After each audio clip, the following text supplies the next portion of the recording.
15번 헨젤과 그레텔. 어떤 큰 숲에 가난한 나무꾼이 아내와 두 아이와 함께 살고 있었다. 사내에는 이름이 헨젤이고 여자애는 그레텔이었다. 나무꾼은 도무지 먹을 거라곤 씹을 것도 쪼갤 것도 별로 없는 데다 한 번은 나라의 큰 기근까지 들어 이제는 일용할 빵마저 마련할 수가 없었다. 저녁에 잠자리에 누워 이 생각 저 생각에 근심으로 몸을 뒤척이다 그는 한숨을 쉬며 아내에게 말했다. 우리 어떻게 해야지? 어떻게 가엾은 아이들을 먹여 살릴 수 있을까? 이제는 우리 자신도 먹을 게 없는데. 이러면 어떨까요, 여보? 하고 아내가 대답했다. 우리 내일 아침 일찍 아이들을 데리고 나가 숲이 제일 무성한 곳으로 갑시다. 거기서 불을 피워주고 한 명에게 한 개씩 빵을 준 다음 우리 일을 하러 가고 애들만 떼놓고 옵시다. 애들은 집으로 오는 길을 다시 찾지 못하고 우린 애들을 떨쳐요. 안 돼, 여보. 하고 남편이 말했다. 그렇게 하진 않겠어. 어떻게 내가 내 아이들만 숲속에 버려두는 걸 마음으로 사귀겠소. 곧 야수들이 와서 애들을 짓짖을 텐데. 당신 바보네. 하고 아내가 말했다. 안 그러면 우리 넷이 다 굶어 죽어요. 당신은 관을 짤 판장이나 대패질할 거고. 그러면서 남편도 그러자고 할 때까지 계속 졸랐다. 하지만 애들이 가엾어 어쩌나 하고 남편이 말했다. 두 아이는 배가 고파서 잠도 오지 않아 계모가 아버지에게 하는 말을 들었다. 그레텔은 흐느껴 울며 헨젤에게 말했다. 이제 우린 죽었구나. 조용히 해 그레텔 하고 헨젤이 말했다. 슬퍼하지 마. 내가 무슨 방법을 찾아볼게. 어른들이 잠이 들고 나자 오빠는 일어나서 저고리를 입고 개구멍 문을 열고 살그머니 빠져나왔다. 거기 바깥에는 달빛이 아주 환히 빛나고 집 앞에 깔린 하얀 자갈돌들이 온통 은화처럼 반짝이고 있었다. 헨젤은 몸을 굽혀 그 자갈돌들을 들어가는 만큼 잔뜩 저고리 호주머니에 넣었다. 그 다음에 다시 돌아와 그레텔에게 말했다. 걱정 마, 누이야. 이제 잘 자. 하나님이 우리를 버리시지는 않을 거야. 그리고는 다시 잠자리에 누웠다. 날이 밝아오자 아직 해는 뜨기 전이었는데 벌써 아내가 와서 두 아이를 깨웠다. 일어나거라 이 게으름뱅이들아. 우린 숲으로 가서 나무를 해오려고 한다. 그리고는 아이 하나에게 빵 하나를 주고는 말했다. 너희 점심이다. 미리 먹지 말거라. 더 줄 건 아무것도 없으니까. 그레텔이 빵을 앞치마 밑에 넣었다. 헨젤은 주머니에 돌이 들었기 때문이다. 그 다음 모두 함께 숲을 향해 길을 떠났다. 한참을 갔을 때 헨젤이 멈추어 집 쪽을 돌아다 보더니 자꾸자꾸 그렇게 했다. 아버지가 말했다. 헨젤, 뭘 그렇게 보며 뒤처져 있니? 발 헛디디지 않게 주의하거라. 아버지, 헨젤이 말했다. 제 하얀 고양이를 바라보는 거예요. 걔가 지붕 꼭대기에 앉아서 제게 작별 인사를 하려 해요. 여자가 말했다. 이 바보야, 그건 고양이가 아니라 굴뚝 위로 뜨는 아침 해야. 그러나 헨젤은 고양이를 바라본 것이 아니라 하얀 자갈돌을 자기 주머니에서 꺼내 길에다 자꾸 던졌던 것이다. 숲 한가운데로 들어갔을 때 아버지가 말했다. 이제 나뭇가지를 모으거라 얘들아. 나는 불을 피우겠다. 너희가 얼지 않도록. 헨젤과 그레텔은 삭정이를 모아서 작은 무더기를 만들었다. 삭정이는 불이 붙었고 불꽃이 제대로 높이 타오르자 여자가 말했다. 얘들아, 이제 불가에 누워 푹 쉬거라. 우린 숲으로 가서 나무를 벤다. 끝나면 돌아와서 너희를 데리고 갈게. 헨젤과 그레텔은 불가에 앉아 있었고 점심때가 되자 각자 자기 빵을 먹었다. 나무를 베는 도끼 소리가 들렸기 때문에 아이들은 아버지가 가까이 있다고 생각했다. 그러나 그것은 나무를 베는 도끼가 아니었다. 아버지가 마른 나무에 묶어두어 바람에 이리저리 흔들리는 나뭇가지였다. 아이들은 어찌나 오래 앉아 있었는지 두 눈이 피로로 내려감기고 거의 잠이 들었다. 마침내 눈을 뜨자 벌써 캄캄한 밤이었다. 그레텔은 울음을 터뜨리며 말했다. 어떻게 우리 이제 숲을 나가지? 그러나 헨젤은 동생을 위로했다. 조금만 기다려 달이 떠오를 때까지. 그러면 우리 길을 찾아보자. 그리고 보름달이 떠오르고 나자 헨젤은 너희 동생의 손을 잡고 자갈돌을 따라갔는데 자갈돌은 금방 찍어낸 은화같이 반짝반짝 빛을 내며 그들에게 길을 가리켜 주었다. 그들은 밤새 걸어 동이 틀 무렵 아버지의 집에 다시 왔다. 아이들은 문을 두드렸고 여자가 문을 열고 헨젤과 그레텔인 걸 보자 말했다. 이 나쁜 애들아, 어쩌자고 숲에서 그렇게 오래 잤니? 우린 너희가 다시는 안 돌아오려는 줄 알았잖아. 그러나 아버지는 기뻐했다. 애들을 그렇게 혼자 두고 온 것이 마음 아팠었기 때문이다. 그 후 오래 지나지 않아 다시 구석구석이 찢어지게 궁핍해졌고 아이들은 엄마가 밤에 침대에서 아버지에게 말하는 소리를 들었다. 먹을 게 또동이 났어요. 이제 우리는 빵 반 조각밖에 없고 그 다음엔 끝장이에요. 애들이 떠나야만 해요. 우리 애들을 숲 더 깊은 곳으로 데리고 갑시다. 애들이 길을 다시는 찾아 나오지 못하도록. 달리는 우리를 위한 구원이 없어요. 남편은 마음이 무거워 생각했다. 내가 먹을 마지막 한 음식을 아이들과 나누는 편이 낫지 않을까. 그러나 아내는 남편이 하는 말은 전혀 듣지 않고 남편을 비난하고 질책했다. 뭔가를 한번 시작한 사람은 그 다음도 해야 하는 법. 그가 처음 굴복했기 때문에 두 번째도 굴복해야 했다. 그러나 아이들은 아직 깨어 있었고 그 대화를 같이 들었다. 어른들이 자고 있을 때 헨젤이 다시 일어나 밖으로 나가 지난번처럼 조약돌을 주우려고 했으나 여자가 문을 잠가 놓아 헨젤은 나갈 수가 없었다. 그러나 누이 동생을 위로하며 말했다. 울지 마, 그레텔. 그리고 잘 자. 하나님이 우리를 도우실 거야. 다음 날 이른 아침 여자가 와서 아이들을 자리에서 나오게 했다. 아이들은 작은 빵을 하나씩 받았으나 빵은 지난번보다 작았다. 숲으로 가는 길에 헨젤은 주머니 속에서 빵을 부스러뜨렸고 자주 멈추어 서서 빵 부스러기를 땅으로 던졌다. 헨젤, 왜 너는 서서 두리번거리느냐고 아버지가 말했다. 가던 길을 가야지.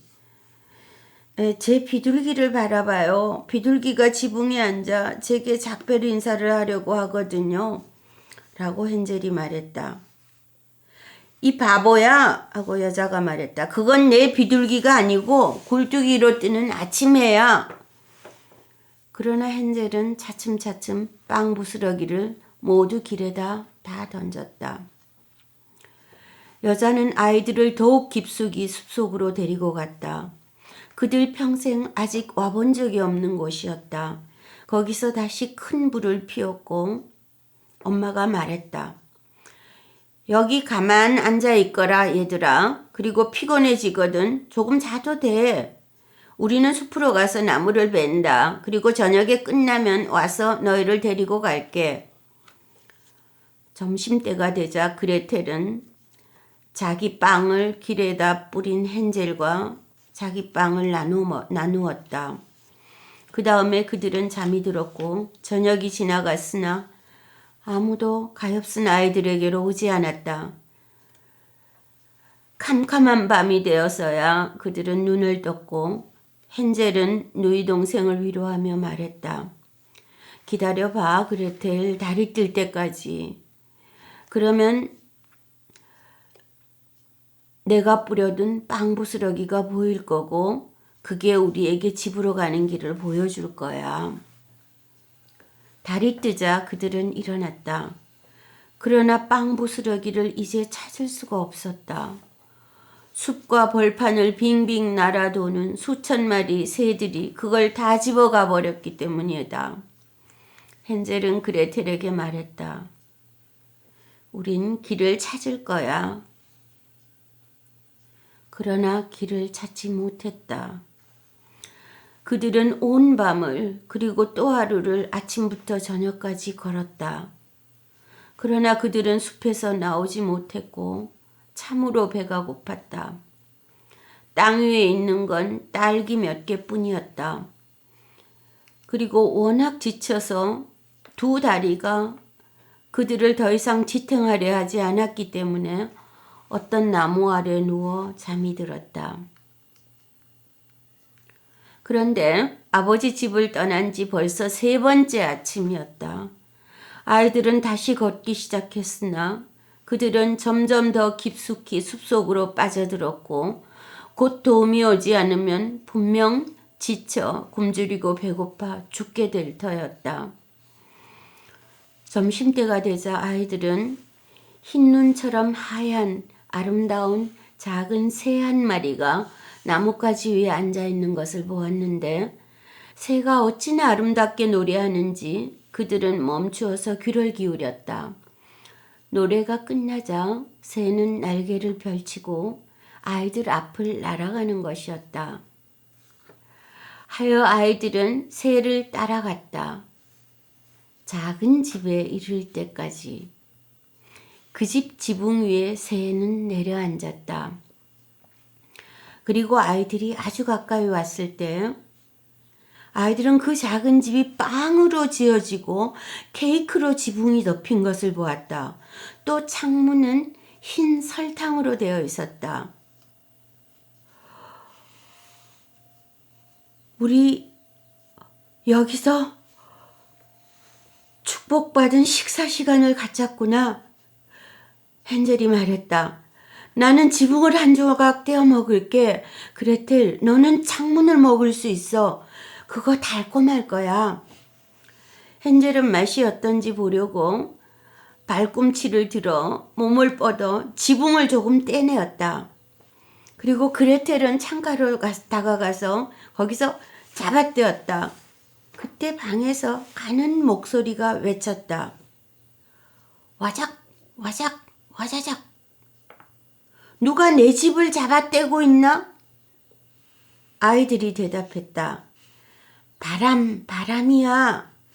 하늘에서 온 아이지. 그러면서 그 말에 절대 흔들리지 않고 계속 먹었다. 지붕이 참 만났던 헨젤은 큰 조각을 하나 잡아채어 내렸고 그레텔은 둥그런 창문 하나를 통째로 쳐서 떼내어 주저앉아 그걸 잘 먹고 있었다.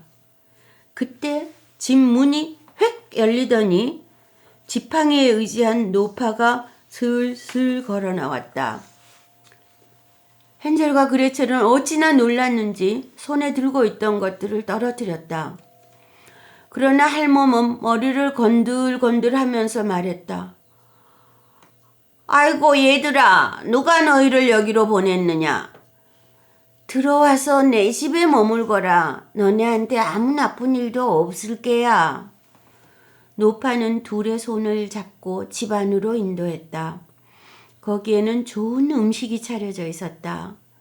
우유와 설탕을 친 팬케이크, 사과와 견과류, 나중에는 멋진 작은 침대 둘에 하얗게 이불이 덮였고 헨젤과 그레텔은 들어가 누우며 자기들이 천국에 와 있다고 생각했다. 노파는 그렇게 다정한 척 했을 뿐 아이들을 노리는 나쁜 마녀였고 그저 애들을 꿰어들이기 위하여 빵집을 만들어둔 것이었다. 어떤 애가 소나기에 들어오면 그 애를 죽여서 먹었는데 그건 노파에게 잔칫날이었다. 마녀들은 눈이 빨갛고 멀리 보지 못한다. 그러나 짐승들처럼 냄새를 잘 맡아 사람이 다가오면 알아차린다. 헨젤과 그레텔이 가까이로 왔을 때 마녀는 심술궂게 웃으며 비웃듯 말했다. 한 번 잡은 애들은 다시는 나한테서 벗어나게 하지 않겠다. 이른 아침 아이들이 잠이 깨기 전에 마녀는 벌써 일어나 두 아이가 참으로 사랑스럽게 통통한 빨간 뺨을 하고 자고 있는 것을 보자 혼자 웅얼웅얼했다. 이거 베어 물기 좋겠는데.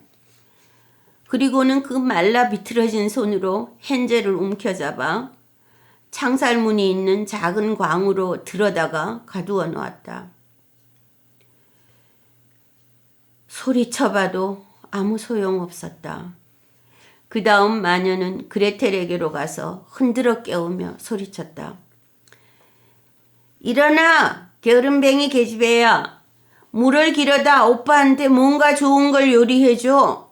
걔는 바깥 광속에 앉아있는데 토실토실 살이 쪄야지. 토실토실해지면 내가 잡아먹을 거야.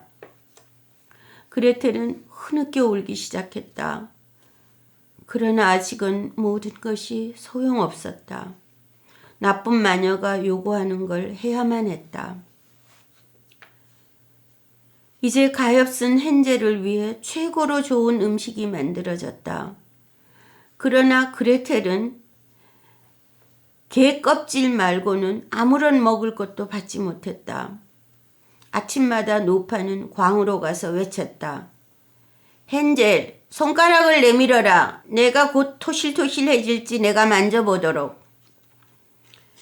헨젤은 그러나 그녀에게 뼈다귀를 내밀었고 눈이 침침한 노파는 그게 보이지 않았다. 그래서 그게 헨젤의 손이려니 하며 그 애가 도무지 토실토실해지지 않는 것을 이상해했다. 4주일이 지나고도 헨젤이 여전히 그대로 비쩍 말라있자 마녀는 참을성이 다해서 더는 기다리려 하지 않았다. 이봐 그레텔! 하고 소녀를 보고 외쳤다. 잽싸게 가서 물을 길어와. 헨젤이 토실토실하든 비쩍 말랐든 내일은 잡아서 끓이겠다. 그 물을 길어와야 했을 때 가엾은 누이 동생이 얼마나 비참했는지, 얼마나 눈물이 뺨 위로 흘러내렸는지. 하나님 저희를 도우소서 하고 외쳤다. 숲에서 야수들에게 잡아먹혔더라면 저희가 함께라도 죽었을 텐데요. 그 웅얼웅얼 그쳐! 하고 노파가 말했다. 그래봤자 아무 도움이 안 되거든? 소용없거든? 아침 일찍 그레텔은 집을 나가 물이 든 솥을 걸고 불을 피웠다. 굽기부터 하자! 하고 노파가 말했다. 굽는 화덕은 벌써 달구어 놓았고 밀가루는 반죽을 해놓았다. 마녀는 가엾은 그레텔을 빵 굽는 화덕으로 밀쳤는데 화덕에서는 벌써 활활 타는 불길이 밖으로 나오고 있었다. 기어 들어가! 라고 마녀가 말했다. 제대로 달구어졌는지 보거라. 우리가 빵을 밀어 넣을 수 있게끔 말이야. 그리고 그레텔이 그 안에 들어가면 마녀는 화덕을 닫으려는 생각이었다. 그레텔이 화덕 안에서 구워지면 그 애도 먹으려 했던 것이다. 그러나 그레텔은 마녀의 생각을 알아차리고 말했다. 어떻게 해야 할지를 모르겠어요. 저기로 어떻게 들어가지요? 이 멍청아! 아궁이 입구는 충분히 커. 너도 잘 보이잖아. 나라도 들어갈 수 있어. 라고 마녀가 말하며 기어서 다가가 빵 굽는 화덕 속으로 머리를 박았다. 그때 그레텔이 세차게 확 밀쳐 마녀가 화덕 안으로 썩 밀려 들어가게 하고는 화덕의 쇠뚜껑 문을 쾅 닫고 빗장을 질러버렸다. 그러자 마녀가 울부짖기 시작했다. 아주 끔찍하게. 그러나 그레텔은 그 자리를 달려 떠났고 사악한 마녀는 비참하게 불탈 수밖에 없었다. 그레텔은 곧장 헨젤에게로 달려가서 광문을 열고 외쳤다. 헨젤, 우리 살았어. 마귀 할멈은 죽었어. 문이 열리자 헨젤이 튀어나왔다. 새장을 벗어나는 새처럼. 그들이 얼마나 기뻐하고 얼싸안고 펄쩍펄쩍 뛰어돌며 입맞추었는지. 이제는 더 겁낼 필요가 없었기에 그들은 마녀의 집으로 들어갔다. 거기에는 구석구석마다 진주며 보석이 든 괴짝들이 있었다. 이건 조약돌보다 더 좋네? 라며 헨젤이 주머니에다 들어가는 만큼 한껏 쑤셔 넣었고 그레텔은 나도 조금 집으로 가져갈래 하며 앞치마에 가득 담았다. 하지만 이제는 떠나야 해 하고 헨젤이 말했다. 우리가 마녀의 숲을 벗어나자면. 몇 시간을 걷고 나자 둘은 큰 물가에 닿았다. 건널 수가 없네 라고 헨젤이 말했다. 판장나무 다리도 보이지 않는 걸. 여기는 배도 다니지 않아 라고 그레텔이 말했다. 하지만 저기 흰 오리 한 마리가 헤엄쳐 오네. 내가 부탁하면 오리가 건네줄 거야. 그리고는 외쳤다.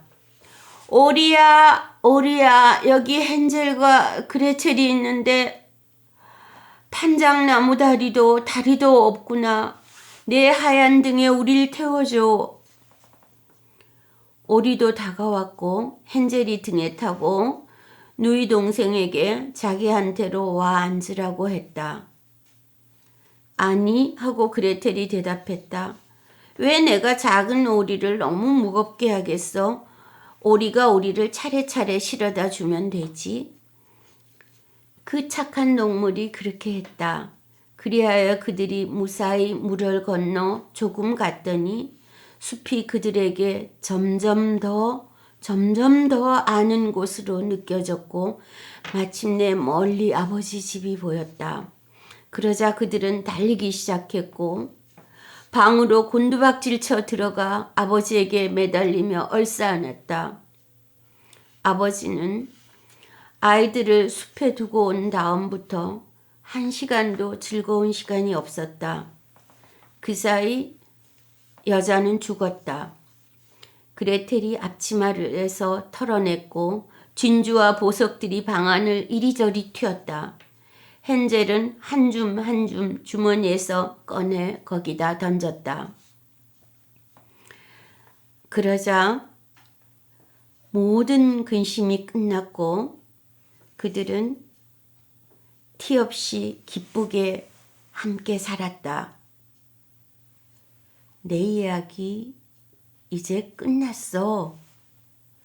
저기 생쥐 한 마리가 달려가네. 저걸 잡는 사람은 커다랗고 커다란 털모자를 만들어도 되겠다.